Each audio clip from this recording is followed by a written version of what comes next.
ಆತ್ಮೀಯ ವಿದ್ಯಾರ್ಥಿಗಳೇ, ಪ್ರಥಮ PUC ರಾಜ್ಯಶಾಸ್ತ್ರದ 4ನೇ ಅಧ್ಯಾಯದ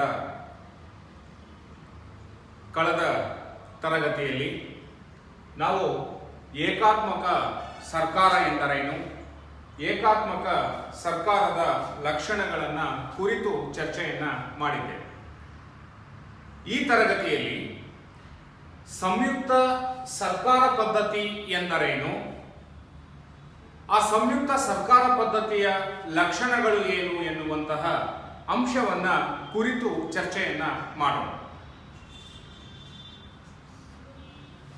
ಏಕಾತ್ಮಕ ಸರ್ಕಾರ ಪದ್ಧತಿಯಲ್ಲಿ ನಾವು ನೋಡಿದ್ದೇವೆ, ರಾಷ್ಟ್ರದ ಸಮಗ್ರ ಅಧಿಕಾರಗಳೆಲ್ಲವೂ ಏಕೈಕ ಕೇಂದ್ರ ಸರ್ಕಾರದಲ್ಲಿ ಕೇಂದ್ರೀಕೃತವಾಗಿದ್ದರೆ ಅದನ್ನು ನಾವು ಏಕಾತ್ಮಕ ಸರ್ಕಾರ ಪದ್ಧತಿ ಅಂತ ಹೇಳಿ ಕರೀತೇವೆ.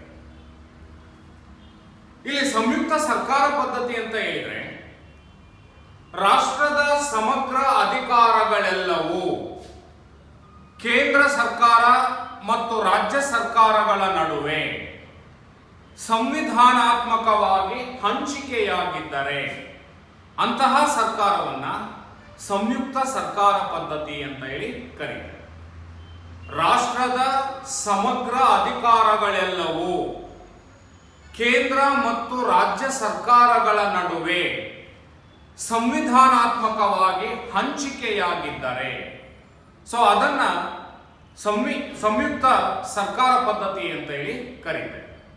ಉದಾಹರಣೆ, ಭಾರತ, ಅಮೆರಿಕ, ಆಸ್ಟ್ರೇಲಿಯಾ, ಸ್ವಿಟ್ಜರ್ಲ್ಯಾಂಡ್ ಈ ಎಲ್ಲ ರಾಷ್ಟ್ರಗಳಲ್ಲಿ ಸಂಯುಕ್ತ ಸರ್ಕಾರ ಪದ್ಧತಿಯನ್ನ ಅಳವಡಿಸಿಕೊಂಡಿರ್ತಕ್ಕಂಥದ್ದನ್ನ ಕಾಣ್ತೇವೆ.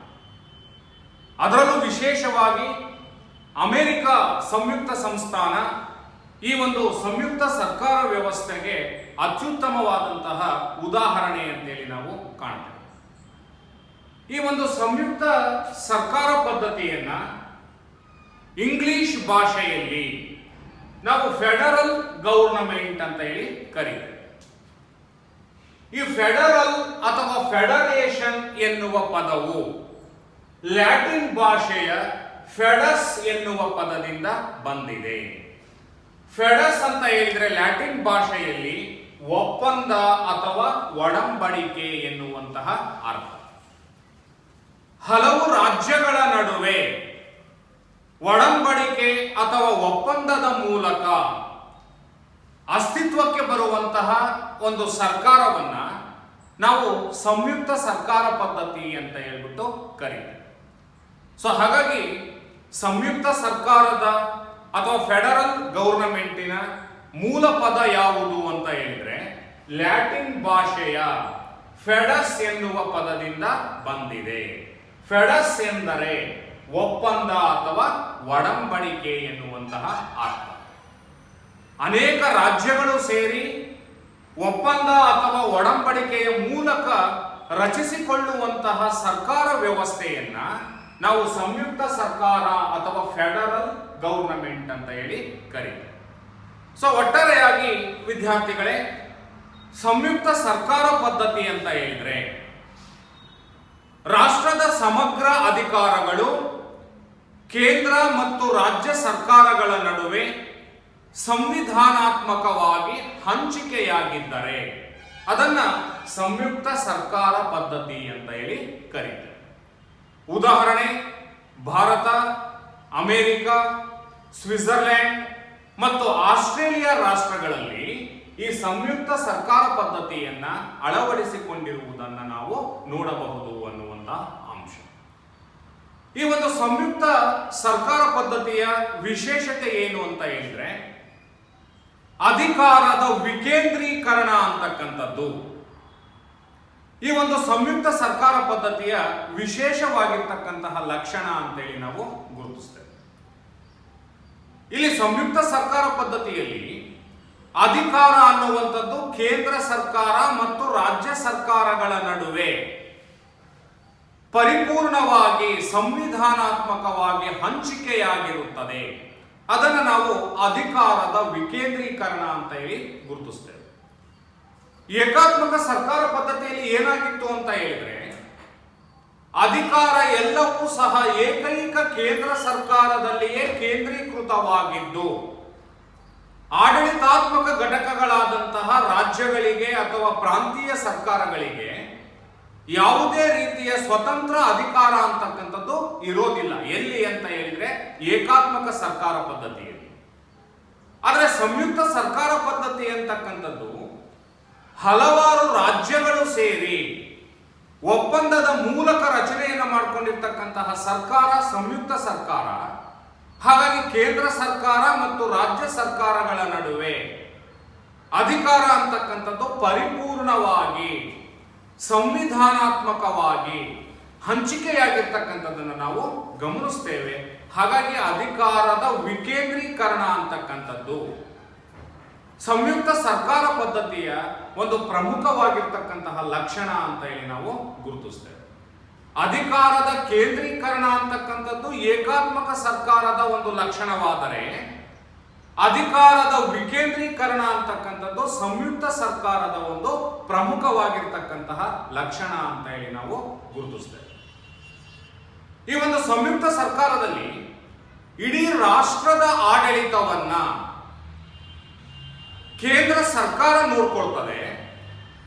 ಪ್ರಾಂತೀಯ ಸರ್ಕಾರಗಳು ಅಥವಾ ಒಂದು ರಾಜ್ಯದ ಆಡಳಿತವನ್ನ, ಆ ರಾಷ್ಟ್ರದ ಒಳಗಡೆ ಇರತಕ್ಕಂತಹ ಒಂದು ರಾಜ್ಯದ ಅಥವಾ ಪ್ರಾಂತ್ಯದ ಆಡಳಿತವನ್ನ ರಾಜ್ಯ ಸರ್ಕಾರಗಳು ಸ್ವತಂತ್ರ ಅಧಿಕಾರಗಳನ್ನು ಹೊಂದುವುದರ ಮೂಲಕ ಆ ರಾಜ್ಯದ ಆಡಳಿತವನ್ನ ಆ ರಾಜ್ಯ ಸರ್ಕಾರಗಳು ನೋಡಿಕೊಳ್ಳುತ್ತವೆ. ಹೀಗೆ ಅನೇಕ ರಾಜ್ಯಗಳು ಸೇರಿ ಒಪ್ಪಂದದ ಮೂಲಕ, ಒಡಂಬಡಿಕೆಯ ಮೂಲಕ ಅಸ್ತಿತ್ವಕ್ಕೆ ಬಂದಿರುವಂತಹ ಸರ್ಕಾರ ಪದ್ಧತಿಯನ್ನ ಸಂಯುಕ್ತ ಸರ್ಕಾರ ಪದ್ಧತಿ ಅಂತ ಹೇಳಿ ಕರೀತಾರೆ. ಒಟ್ಟಾರೆಯಾಗಿ ರಾಷ್ಟ್ರದ ಸಮಗ್ರ ಅಧಿಕಾರಗಳೆಲ್ಲವೂ ಏಕೈಕ ಕೇಂದ್ರ ಸರ್ಕಾರದಲ್ಲಿ ಕೇಂದ್ರೀಕೃತವಾಗದೆ ಕೇಂದ್ರ ಮತ್ತು ರಾಜ್ಯ ಸರ್ಕಾರಗಳ ನಡುವೆ ಹಂಚಿಕೆಯಾಗಿದ್ದರೆ ಅದನ್ನ ಸಂಯುಕ್ತ ಸರ್ಕಾರ ಪದ್ಧತಿ ಅಂತ ಹೇಳಿ ಕರೀತಾರೆ. ಉದಾಹರಣೆ, ಭಾರತ ಇದೆ, ಅಮೆರಿಕ, ಆಸ್ಟ್ರೇಲಿಯಾ ಮತ್ತು ಸ್ವಿಟ್ಜರ್ಲೆಂಡ್ ರಾಷ್ಟ್ರಗಳಲ್ಲಿ ಈ ಸಂಯುಕ್ತ ಸರ್ಕಾರ ಪದ್ಧತಿಯನ್ನು ನಾವು ಕಾಣುತ್ತೇವೆ ಎನ್ನುವಂಥದ್ದನ್ನ ನೋಡಬಹುದು. ಸೊ ಅದೇ ರೀತಿಯಾಗಿ ಈ ಸಂಯುಕ್ತ ಸರ್ಕಾರ ಪದ್ಧತಿಯ ಬಗ್ಗೆ, ಸಂಯುಕ್ತ ಸರ್ಕಾರ ಪದ್ಧತಿ ಎಂದರೇನು ಎನ್ನುವುದನ್ನ ಅನೇಕ ರಾಜ್ಯಶಾಸ್ತ್ರಜ್ಞರು ತಮ್ಮದೇ ಆಗಿರ್ತಕ್ಕಂತಹ ವ್ಯಾಖ್ಯಾನಗಳನ್ನ ನೀಡಿದ್ದಾರೆ. ಅದರಲ್ಲಿ ಮೊದಲನೇದಾಗಿರ್ತಕ್ಕಂತಹ ಒಂದು ವ್ಯಾಖ್ಯಾನ ಅಂತ ಹೇಳಿದ್ರೆ, ಹ್ಯಾಮಿಲ್ಟನ್ ಎನ್ನುವಂತಹ ರಾಜ್ಯಶಾಸ್ತ್ರಜ್ಞರ ಪ್ರಕಾರ ಹಲವು ಪ್ರಾಂತ್ಯಗಳ ಸಮ್ಮಿಲನದಿಂದ ರಚನೆಯಾಗುವ ಒಂದು ಹೊಸ ರಾಷ್ಟ್ರ ವ್ಯವಸ್ಥೆಯನ್ನೇ ಅವರು ಸಂಯುಕ್ತ ಸರ್ಕಾರ ಅಂತ ಹೇಳಿ ಕರೆದಿದ್ದಾರೆ. ಅಂದ್ರೆ ಇಲ್ಲಿ ಹ್ಯಾಮಿಲ್ಟನ್ ಎನ್ನುವಂತಹ ರಾಜ್ಯಶಾಸ್ತ್ರಜ್ಞರ ದೃಷ್ಟಿಕೋನ ಏನು ಅಂತ ಹೇಳಿದ್ರೆ, ಹಲವು ಪ್ರಾಂತ್ಯಗಳ ಸಮ್ಮಿಲನದಿಂದ ರಚನೆಯಾಗುವಂತಹ ಒಂದು ಹೊಸ ರಾಷ್ಟ್ರ ವ್ಯವಸ್ಥೆಯನ್ನ ಅವರು ಸಂಯುಕ್ತ ಸರ್ಕಾರ ವ್ಯವಸ್ಥೆ ಅಥವಾ ಸಂಯುಕ್ತ ವ್ಯವಸ್ಥೆ ಅಂತ ಹೇಳಿ ಕರೆದಿದ್ದಾರೆ. ಅಂದ್ರೆ ಅದರ ಅರ್ಥ ಹಲವಾರು ಪ್ರಾಂತ್ಯಗಳು ಅಥವಾ ಹಲವಾರು ರಾಜ್ಯಗಳು ಸಮ್ಮಿಲನದಿಂದಾಗಿ ಉಂಟಾಗುವಂತಹ ಒಂದು ಹೊಸ ರಾಷ್ಟ್ರ ವ್ಯವಸ್ಥೆಯೇ ಸಂಯುಕ್ತ ಸರ್ಕಾರ ಎಂತಕ್ಕಂಥದ್ದು ಹ್ಯಾಮಿಲ್ಟನ್ ಅವರ ಒಂದು ವ್ಯಾಖ್ಯಾನ ಅಂತೇಳಿ ನಾವು ಇಲ್ಲಿ ನೋಡ್ತೇವೆ. ಸೊ ಅದೇ ರೀತಿಯಾಗಿ ಮತ್ತೊಬ್ಬ ರಾಜ್ಯಶಾಸ್ತ್ರಜ್ಞರಾದಂತಹ ಮಾಂಟೆಸ್ಕೋರ್ ಅವರ ವ್ಯಾಖ್ಯಾನವನ್ನು ನಾವು ಗಮನಿಸುವುದಾದರೆ, ಹಲವಾರು ಸಣ್ಣ ರಾಜ್ಯಗಳು ಸಂಪ್ರದಾಯ ಬದ್ಧವಾಗಿ ಒಪ್ಪಿಕೊಂಡು ಒಂದು ದೊಡ್ಡ ರಾಜ್ಯವನ್ನ ರಚಿಸುವುದೇ ಸಂಯುಕ್ತ ವ್ಯವಸ್ಥೆ ಎನ್ನುವಂತಹ ಅಭಿಪ್ರಾಯವನ್ನ ವ್ಯಕ್ತಪಡಿಸಿದ್ದಾರೆ. ಇಲ್ಲಿ ಮಾಂಟೆಸ್ಕೋರ್ ಅವರ ದೃಷ್ಟಿಕೋನವನ್ನ ನಾವು ವಿಮರ್ಶಿಸುವುದಾದರೆ, ಹಲವಾರು ಸಣ್ಣ ರಾಜ್ಯಗಳು ಸಂಪ್ರದಾಯಬದ್ಧವಾಗಿ ಒಪ್ಪಿಕೊಂಡು ಒಂದು ದೊಡ್ಡ ರಾಜ್ಯವನ್ನ ನಿರ್ಮಿಸುವುದೇ ಸಂಯುಕ್ತ ಸರ್ಕಾರ ಅಥವಾ ಸಂಯುಕ್ತ ವ್ಯವಸ್ಥೆ ಎನ್ನುವಂತಹ ಅಭಿಪ್ರಾಯವನ್ನ ವ್ಯಕ್ತಪಡಿಸಿದ್ದಾರೆ. ಅಂದ್ರೆ ಹಲವಾರು ಸಣ್ಣ ಸಣ್ಣ ರಾಜ್ಯಗಳು ಸೇರಿಕೊಂಡು ಒಂದು ಹೊಸ ವ್ಯವಸ್ಥೆಯನ್ನ, ಹೊಸ ದೊಡ್ಡ ರಾಜ್ಯವನ್ನ ನಿರ್ಮಿಸುವುದೇ ಸಂಯುಕ್ತ ವ್ಯವಸ್ಥೆ ಎನ್ನುವಂತಹ ಅಭಿಪ್ರಾಯವನ್ನ ವ್ಯಕ್ತಪಡಿಸಿದ್ದಾರೆ. ಸೊ ಹಾಗೆಯೇ ಭಾರತದ ಸಂವಿಧಾನ ತಜ್ಞರಾದಂತಹ ಕೆ.ಸಿ. ವೀರ್ ಅವರ ವ್ಯಾಖ್ಯಾನವನ್ನು ನಾವು ನೋಡುವುದಾದರೆ, ಕೇಂದ್ರ ಸರ್ಕಾರ ಮತ್ತು ರಾಜ್ಯ ಸರ್ಕಾರಗಳ ನಡುವೆ ಸಂವಿಧಾನದ ಅಧಿಕಾರವನ್ನು ವಿಭಜಿಸುವಂತಹ ಸೂತ್ರವೇ ಸಂಯುಕ್ತ ಸರ್ಕಾರ ಎನ್ನುವಂತಹ ಅಭಿಪ್ರಾಯವನ್ನು ನಾವು ಇಲ್ಲಿ ಕಾಣ್ತೇವೆ. ಅಂದ್ರೆ ಕೇಂದ್ರ ಸರ್ಕಾರ ಮತ್ತು ರಾಜ್ಯ ಸರ್ಕಾರಗಳ ನಡುವೆ ಸಂವಿಧಾನಾತ್ಮಕವಾಗಿ ಅಧಿಕಾರವನ್ನ ಹಂಚುವಂತಹ ಸೂತ್ರವನ್ನ ಅವರು ಸಂಯುಕ್ತ ಸರ್ಕಾರ ಅಂತ ಹೇಳಿ ಕರೆದಿದ್ದಾರೆ. ಸೊ ವಿದ್ಯಾರ್ಥಿಗಳೇ, ಈ ಎಲ್ಲ ವ್ಯಾಖ್ಯಾನಗಳನ್ನ ನಾವು ವಿಶ್ಲೇಷಿಸಿ ನೋಡಿದಾಗ ಸಂಯುಕ್ತ ಸರ್ಕಾರ ಅಂತ ಹೇಳಿದ್ರೆ ಕೇಂದ್ರ ಮತ್ತು ರಾಜ್ಯ ಸರ್ಕಾರಗಳ ನಡುವೆ ಅಧಿಕಾರದ ಹಂಚಿಕೆಯಾಗಿದ್ದರೆ, ಸಂವಿಧಾನಾತ್ಮಕವಾಗಿ ಅಧಿಕಾರ ಹಂಚಿಕೆಯಾಗಿದ್ದರೆ ಅಂತಹ ಸರ್ಕಾರವನ್ನ ಸಂಯುಕ್ತ ಸರ್ಕಾರ ವ್ಯವಸ್ಥೆ ಅಥವಾ ಸಂಯುಕ್ತ ಸರ್ಕಾರ ಪದ್ಧತಿ ಅಂತ ಹೇಳಿ ಕರೆಯಬಹುದು ಎನ್ನುವಂತಹ ಒಂದು ತೀರ್ಮಾನಕ್ಕೆ ಬರಲಿಕ್ಕೆ ಸಾಧ್ಯ ಆಗ್ತದೆ ಎನ್ನುವಂಥದ್ದು. ಸೊ ಹಾಗಾಗಿ ಭಾರತ ಅಂತಕ್ಕಂತಹ ರಾಷ್ಟ್ರ ಅಮೆರಿಕಾದಲ್ಲಿ, ಸ್ವಿಟ್ಜರ್ಲ್ಯಾಂಡ್ನಲ್ಲಿ ಮತ್ತು ಆಸ್ಟ್ರೇಲಿಯಾಗಳಲ್ಲಿಯೂ ಸಹ ಈ ಒಂದು ಸಂಯುಕ್ತ ಸರ್ಕಾರ ಪದ್ಧತಿಯನ್ನು ಕಾಣಲಿಕ್ಕೆ ಸಾಧ್ಯ ಇದೆ ಎನ್ನುವಂಥದ್ದನ್ನು ನಾವು ಇಲ್ಲಿ ಗಮನಿಸ್ತೇವೆ. ಸೊ ಆ ನಂತರದಲ್ಲಿ ನಾವು ಈ ಸಂಯುಕ್ತ ಸರ್ಕಾರದ ಲಕ್ಷಣಗಳನ್ನು ನಾವು ನೋಡುವುದಾದರೆ, ಈ ಒಂದು ಸಂಯುಕ್ತ ಸರ್ಕಾರ ಪದ್ಧತಿಯ ಪ್ರಮುಖವಾಗಿರ್ತಕ್ಕಂತಹ ಒಂದು ಲಕ್ಷಣ ಅಂತ ಹೇಳಿದ್ರೆ ಅಧಿಕಾರದ ವಿಭಜನೆಯನ್ನ ಕಾಣುತ್ತೇವೆ ಅಂತಕ್ಕಂಥದ್ದು. ಇಲ್ಲಿ ಅಧಿಕಾರದ ವಿಭಜನೆ ಅಂತ ಹೇಳಿದ್ರೆ ಯಾರ ಮಧ್ಯೆ ಅಧಿಕಾರದ ವಿಭಜನೆಯಾಗಿರ್ತದೆ, ರಾಷ್ಟ್ರದ ಸಮಗ್ರ ಅಧಿಕಾರಗಳು ಯಾರ ಮಧ್ಯೆ ವಿಭಜನೆಯಾಗಿರ್ತದೆ ಅಂತ ಹೇಳಿದ್ರೆ, ಇದು ಒಂದು ನೀವು ರಾಜ್ಯ ಅಂತೇಳಿ ಯೋಚನೆ ಮಾಡೋದಾದ್ರೆ ಈ ರಾಜ್ಯವನ್ನ ರಾಜ್ಯ ಸರ್ಕಾರಗಳನ್ನಾಗಿ, ಒಂದು ರಾಷ್ಟ್ರವನ್ನ ರಾಜ್ಯ ಸರ್ಕಾರಗಳು ಅಸ್ತಿತ್ವದಲ್ಲಿ ಇರ್ತವೆ. ಇವೆಲ್ಲವೂ ರಾಜ್ಯ ಸರ್ಕಾರಗಳು.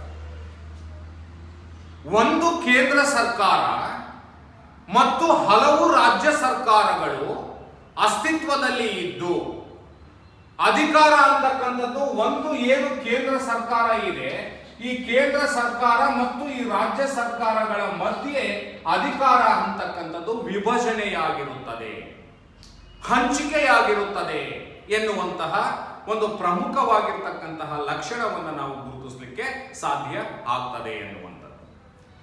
ಇಲ್ಲಿ ಅಧಿಕಾರದ ವಿಭಜನೆ ಅಂತಕ್ಕಂಥದ್ದು ಕೇಂದ್ರ ಸರ್ಕಾರ ಮತ್ತು ರಾಜ್ಯ ಸರ್ಕಾರಗಳ ನಡುವೆ ಅಧಿಕಾರ ವಿಭಜನೆ ಏನಿದೆ, ಆ ವಿಭಜನೆ ಸಂವಿಧಾನಾತ್ಮಕವಾಗಿ ಅಂದ್ರೆ ರಾಷ್ಟ್ರ ಅಳವಡಿಸಿಕೊಂಡಿರ್ತಕ್ಕಂತಹ ಸಂವಿಧಾನದಲ್ಲಿಯೇ ಅಧಿಕಾರದ ವಿಭಜನೆಯನ್ನ ಕಾಣುತ್ತೇವೆ ಅಂತಕ್ಕಂಥದ್ದು.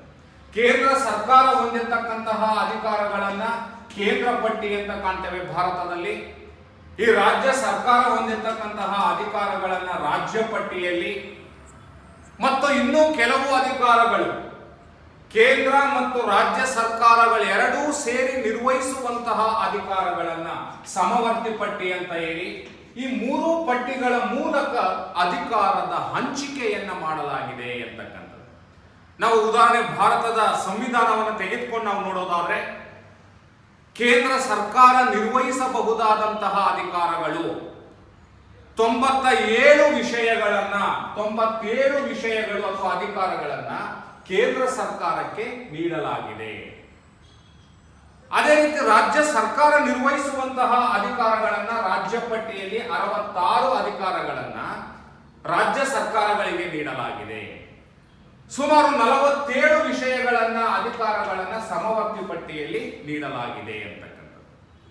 ನಾವು ಸಂಯುಕ್ತ ಸರ್ಕಾರ ವ್ಯವಸ್ಥೆಯನ್ನ ಅಳವಡಿಸಿಕೊಂಡಿರ್ತಕ್ಕಂತಹ ಭಾರತ ಸರ್ಕಾರವನ್ನ ಉದಾಹರಣೆಯಾಗಿ ತೆಗೆದುಕೊಂಡು ನಾವು ನೋಡುವುದಾದರೆ ಭಾರತದ ಸಂವಿಧಾನದಲ್ಲಿ ಕೇಂದ್ರ ಪಟ್ಟಿ, ರಾಜ್ಯ ಪಟ್ಟಿ ಮತ್ತು ಸಮವರ್ತಿ ಪಟ್ಟಿಯ ಮೂಲಕ ಅಧಿಕಾರವನ್ನ ಹಂಚಿಕೆಯನ್ನ ಮಾಡಲಾಗಿದೆ ಅಂತಕ್ಕಂಥದ್ದು. ಕೇಂದ್ರ ಸರ್ಕಾರ ನಿರ್ವಹಿಸುವಂತಹ ಕೇಂದ್ರ ಸರ್ಕಾರವೇ ಶಾಸನಗಳನ್ನು ಮಾಡ್ತಕ್ಕಂತಹ, ಆಡಳಿತಗಳನ್ನು ಮಾಡ್ತಕ್ಕಂತಹ ವಿಚಾರಗಳನ್ನ, ಅಧಿಕಾರಗಳನ್ನ, ಸುಮಾರು 97 ಅಧಿಕಾರಗಳು, ವಿಷಯಗಳನ್ನ ಕೇಂದ್ರ ಪಟ್ಟಿಯಲ್ಲಿ ನಮೂದನೆಯನ್ನ ಮಾಡಿ ಆ ಅಧಿಕಾರಗಳನ್ನ ಕೇಂದ್ರ ಸರ್ಕಾರಕ್ಕೆ ಸಂವಿಧಾನವೇ ನೀಡಿದೆ. ಸೊ ಅದೇ ರೀತಿಯಾಗಿ ರಾಜ್ಯ ಸರ್ಕಾರಗಳು ಮಾಡುವಂತಹ ಕಾನೂನುಗಳು, ರಾಜ್ಯ ಸರ್ಕಾರದ ಕಾರ್ಯಾಂಗದ ಕಾರ್ಯಗಳು, ರಾಜ್ಯ ಸರ್ಕಾರ ಯಾವ ಅಧಿಕಾರಗಳನ್ನು ಹೊಂದಿದೆ ಎನ್ನುವಂಥದ್ದನ್ನ ಸುಮಾರು 66 ಅಧಿಕಾರಗಳನ್ನ ರಾಜ್ಯ ಪಟ್ಟಿಯಲ್ಲಿ ನೀಡಲಾಗಿದೆ.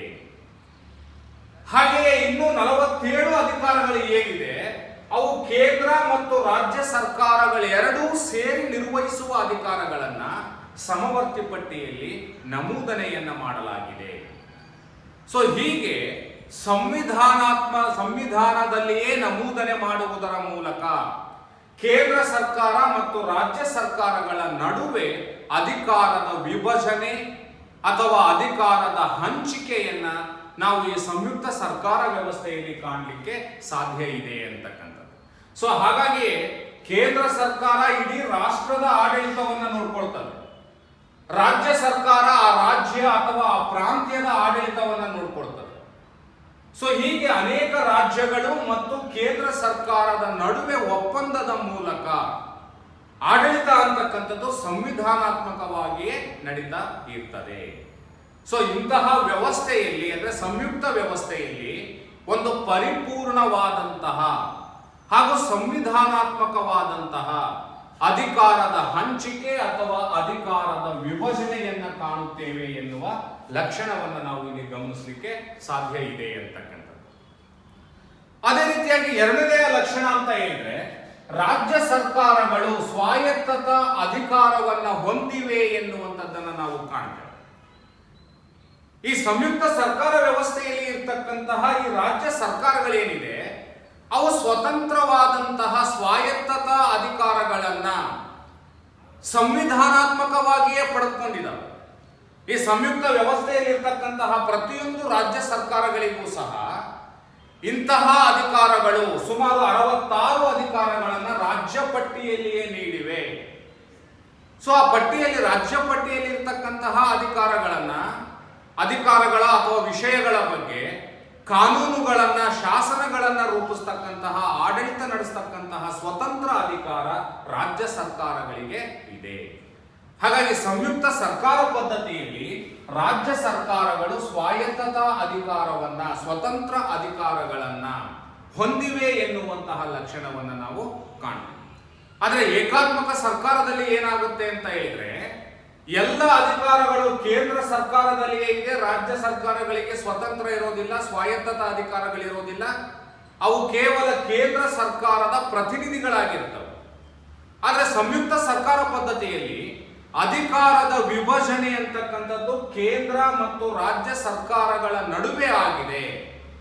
ರಾಜ್ಯ ಸರ್ಕಾರಗಳಿಗೆ ಸ್ವಾಯತ್ತತಾ ಅಥವಾ ಸ್ವತಂತ್ರ ಅಧಿಕಾರಗಳು ಸಂವಿಧಾನಾತ್ಮಕವಾಗಿಯೇ ರಾಜ್ಯ ಪಟ್ಟಿಯ ಮೂಲಕ ನೀಡಲಾಗಿರುತ್ತದೆ. ಹಾಗಾಗಿ ಆ ರಾಜ್ಯ ಸರ್ಕಾರಗಳು ಸ್ವಾಯತ್ತತಾ ಅಧಿಕಾರವನ್ನು ಹೊಂದಿ ತಮ್ಮ ಪ್ರಾಂತ್ಯದ, ತಮ್ಮ ರಾಜ್ಯದ ಆಡಳಿತವನ್ನ ತಾವೇ ನಡೆಸಿಕೊಳ್ಳುತ್ತವೆ ಅಂತಕ್ಕಂಥದ್ದು. ಸೊ ಅದೇ ರೀತಿಯಾಗಿ ಮೂರನೇದಾಗಿರ್ತಕ್ಕಂತಹ ಒಂದು ಲಕ್ಷಣವನ್ನು ನಾವು ಗಮನಿಸುವುದಾದರೆ, ಸಂವಿಧಾನದ ಶ್ರೇಷ್ಠತೆಯನ್ನ ಕಾಣುತ್ತೇವೆ ಅಂತಕ್ಕಂಥದ್ದು. ಸಂಯುಕ್ತ ಸರ್ಕಾರ ಪದ್ಧತಿಯಲ್ಲಿ ಸಂವಿಧಾನಕ್ಕೆ ಅನುಗುಣವಾಗಿಯೇ ಕೇಂದ್ರ ಸರ್ಕಾರಗಳು ಮತ್ತು ರಾಜ್ಯ ಸರ್ಕಾರಗಳು ಕಾರ್ಯವನ್ನು ನಿರ್ವಹಿಸಬೇಕು ಎನ್ನುವಂತಹ ನಿಯಮ ಇರುತ್ತದೆ ಅಂತಕ್ಕಂಥದ್ದು. ಹಾಗಾಗಿ ನಾವು ಅದನ್ನು ಏನಂತ ಗುರುತಿಸ್ತೀವಿ ಅಂತ ಹೇಳಿದ್ರೆ, ಸಂವಿಧಾನದ ಶ್ರೇಷ್ಠತೆ ಅಂತೇಳಿ ಕರೀತೇವೆ.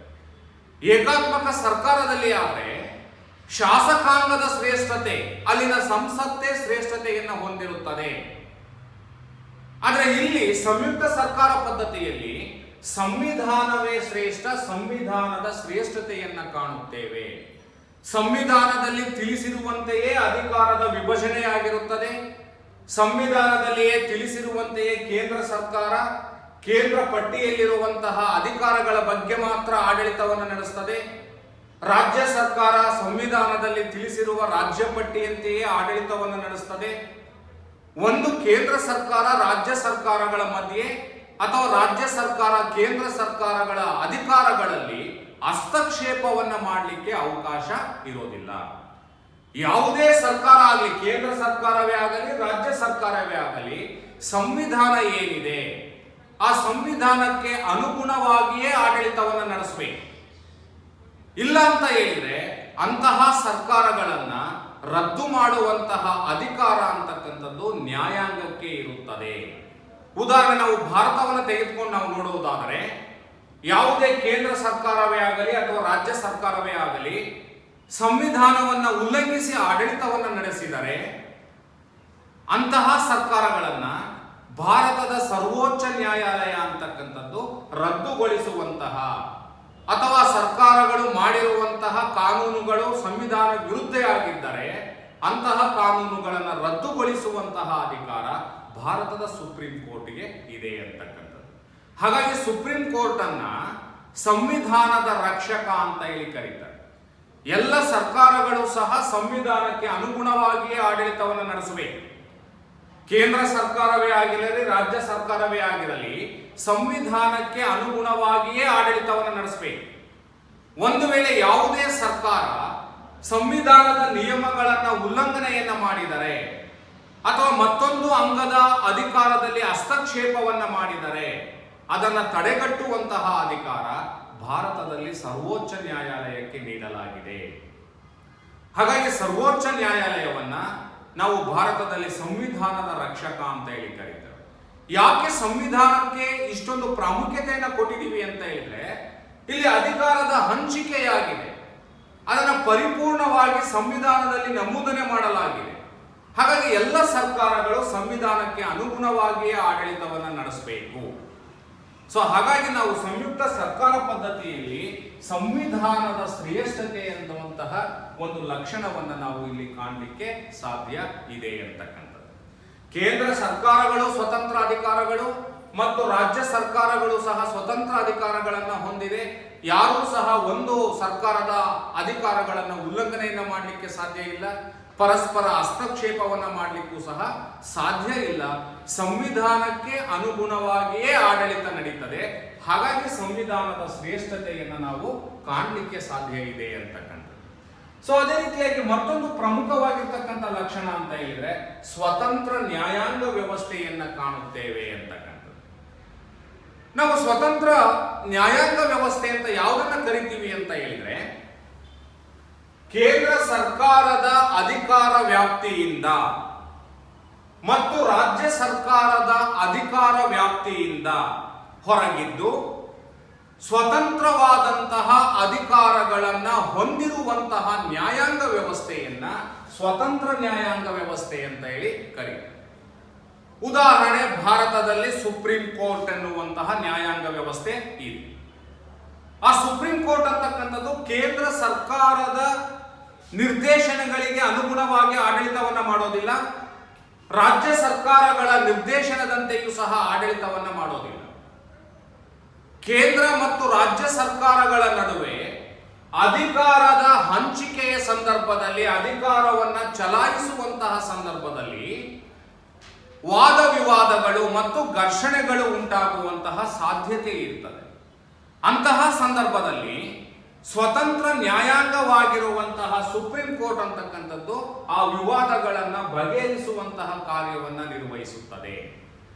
ಇಲ್ಲಿ ಸಂಯುಕ್ತ ಸರ್ಕಾರ ಪದ್ಧತಿಯಲ್ಲಿ ಅಧಿಕಾರದ ಹಂಚಿಕೆಯಾಗಿದೆ. ಕೇಂದ್ರ ಸರ್ಕಾರ 97 ಅಧಿಕಾರಗಳು, ರಾಜ್ಯ ಸರ್ಕಾರ 66 ಅಧಿಕಾರಗಳು, ಎರಡೂ ಸೇರಿ ನಿರ್ವಹಿಸುವಂತಹ ಅಧಿಕಾರಗಳು 47, ಸಮವರ್ತಿ ಪಟ್ಟಿ ಅಂತ ಹೇಳ್ಬಿಟ್ಟು ಅಧಿಕಾರದ ಹಂಚಿಕೆಯಾಗಿದೆ. ಯಾವುದೋ ಒಂದು ಸಂದರ್ಭದಲ್ಲಿ ಕೇಂದ್ರ ಸರ್ಕಾರ, ಪ್ರಬಲವಾಗಿರ್ತಕ್ಕಂತಹ ಕೇಂದ್ರ ಸರ್ಕಾರ ರಾಜ್ಯ ಪಟ್ಟಿಯಲ್ಲಿರುವಂತಹ ರಾಜ್ಯ ಸರ್ಕಾರದ ಯಾವುದೋ ಅಧಿಕಾರವನ್ನು ಅತಿಕ್ರಮಿಸಿಕೊಳ್ಳುವಂತಹ ಸಂದರ್ಭದಲ್ಲಿ ಆ ರಾಜ್ಯ ಸರ್ಕಾರ ಮತ್ತು ಕೇಂದ್ರ ಸರ್ಕಾರದ ಮಧ್ಯೆ ಘರ್ಷಣೆ, ವಾದ ವಿವಾದಗಳು ಉಂಟಾದಾಗ ಅದನ್ನು ಬಗೆಹರಿಸಲು ಸ್ವತಂತ್ರ ನ್ಯಾಯಾಂಗದ ಅವಶ್ಯಕತೆ ಅಂತಕ್ಕಂಥದ್ದು ಇರ್ತದೆ. ಹಾಗಾಗಿ ಉದಾಹರಣೆ, ನಾವು ಭಾರತವನ್ನು ತೆಗೆದುಕೊಂಡು ನಾವು ನೋಡಿದಾಗ ಭಾರತದಲ್ಲಿ ಸುಪ್ರೀಂ ಕೋರ್ಟ್ ಅಂತಕ್ಕಂಥದ್ದು ಈ ಕೇಂದ್ರ ಮತ್ತು ರಾಜ್ಯ ಸರ್ಕಾರಗಳ ನಡುವೆ ಉಂಟಾಗುವಂತಹ ವಿವಾದಗಳನ್ನ ಬಗೆಹರಿಸುವಂತಹ ಅಧಿಕಾರವನ್ನು ನೀಡಲಾಗಿದೆ. ಸೊ ಹಾಗಾಗಿ ಸಂಯುಕ್ತ ಸರ್ಕಾರ ವ್ಯವಸ್ಥೆಯಲ್ಲಿ ಸ್ವತಂತ್ರ ನ್ಯಾಯಾಂಗದ ಅವಶ್ಯಕತೆ ಇದೆ ಎನ್ನುವಂಥದ್ದನ್ನು ಕಾಣಲಿಕ್ಕೆ ಸಾಧ್ಯ ಇದೆ ಅಂತಕ್ಕಂಥದ್ದು. ಸೊ ಅದೇ ರೀತಿಯಾಗಿ ಮತ್ತೊಂದು ಪ್ರಮುಖವಾಗಿರ್ತಕ್ಕಂತಹ ಲಕ್ಷಣ ಅಂತ ಹೇಳಿದ್ರೆ ಲಿಖಿತ ಮತ್ತು ಅನಮ್ಯ ಸಂವಿಧಾನವನ್ನ ಹೊಂದಿರುತ್ತದೆ ಎನ್ನುವ ಲಕ್ಷಣವನ್ನು ನಾವು ನೋಡ್ತೇವೆ.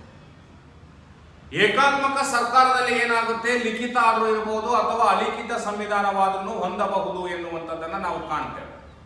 ಆದರೆ ಈ ಸಂಯುಕ್ತ ಸರ್ಕಾರ ವ್ಯವಸ್ಥೆಯಲ್ಲಿ ಒಂದು ರಾಷ್ಟ್ರ ಸಂಯುಕ್ತ ಸರ್ಕಾರ ವ್ಯವಸ್ಥೆಯನ್ನು ಅಳವಡಿಸಿಕೊಂಡ್ರೆ ಆ ರಾಷ್ಟ್ರದ ಸಂವಿಧಾನ ಅಂತಕ್ಕಂಥದ್ದು ಕಡ್ಡಾಯವಾಗಿ ಲಿಖಿತವಾಗಿರಬೇಕು ಮತ್ತು ಅನಮ್ಯ ಸಂವಿಧಾನವನ್ನು ಹೊಂದಿರಬೇಕು ಎನ್ನುವ ಲಕ್ಷಣವನ್ನು ನಾವು ಗಮನಿಸ್ತೇವೆ.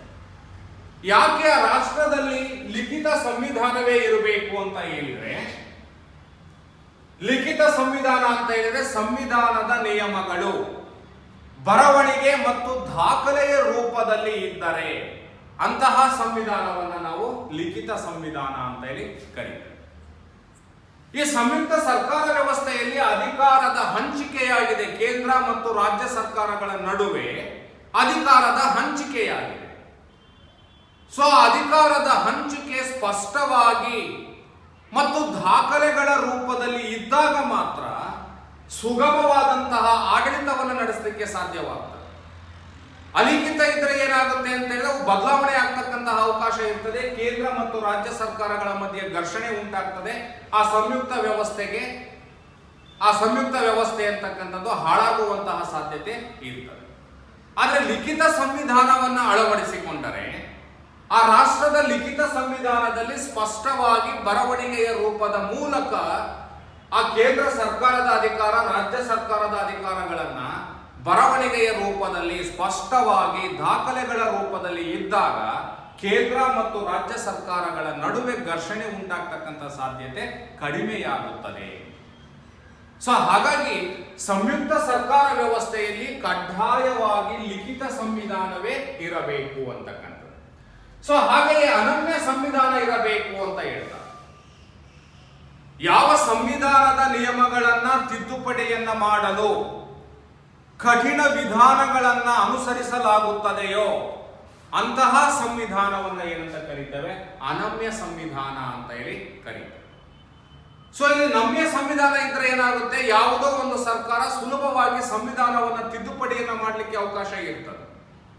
ಆದರೆ ಸಂಯುಕ್ತ ಸರ್ಕಾರ ಪದ್ಧತಿಯಲ್ಲಿ ಅಧಿಕಾರದ ಹಂಚಿಕೆಯಾಗಿದೆ, ಸಂವಿಧಾನದ ಶ್ರೇಷ್ಠತೆ ಇದೆ. ಹಾಗಾಗಿ ಸಂವಿಧಾನದ ತಿದ್ದುಪಡಿಯನ್ನು ಮಾಡಬೇಕಾದ್ರೆ ಕೇಂದ್ರ ಮತ್ತು ರಾಜ್ಯ ಎರಡೂ ಸರ್ಕಾರಗಳು ಸೇರಿ ಮಾಡಬೇಕು. ಅಂತಹ ಸಂವಿಧಾನವನ್ನು ಏನಂತ ಕರೀತೇವೆ, ಅನಮ್ಯ ಸಂವಿಧಾನ ಅಂತ ಹೇಳಿ ಕರೀತೇವೆ.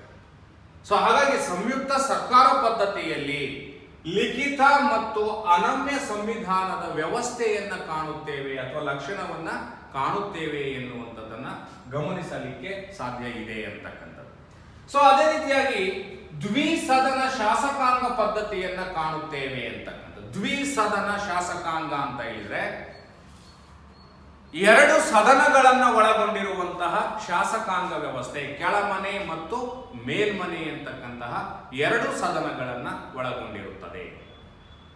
ಉದಾಹರಣೆ ನಾವು ಭಾರತವನ್ನು ತೆಗೆದುಕೊಂಡು ನಾವು ನೋಡುವುದಾದರೆ ಭಾರತದಲ್ಲಿ ಲೋಕಸಭೆ ಕೆಳಮನೆಯಾಗಿದ್ದು ರಾಜ್ಯಸಭೆ ಮೇಲ್ಮನೆಯಾಗಿರುತ್ತದೆ ಎನ್ನುವಂಥದ್ದನ್ನ ಗಮನಿಸ್ತೇವೆ.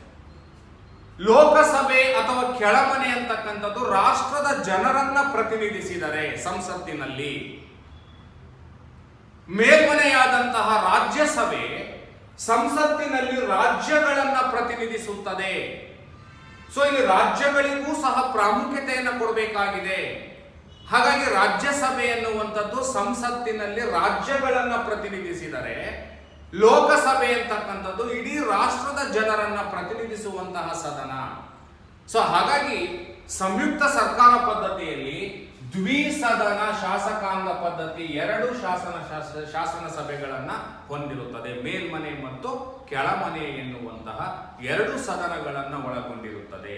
ಭಾರತದಲ್ಲಿ ಲೋಕಸಭೆ ಜನತಾ ಸದನವಾದರೆ ರಾಜ್ಯಸಭೆ ಅಂತಕ್ಕಂಥದ್ದು ರಾಜ್ಯಗಳನ್ನ ಪ್ರತಿನಿಧಿಸುವಂತಹ ಒಂದು ಸದನವಾಗಿದೆ.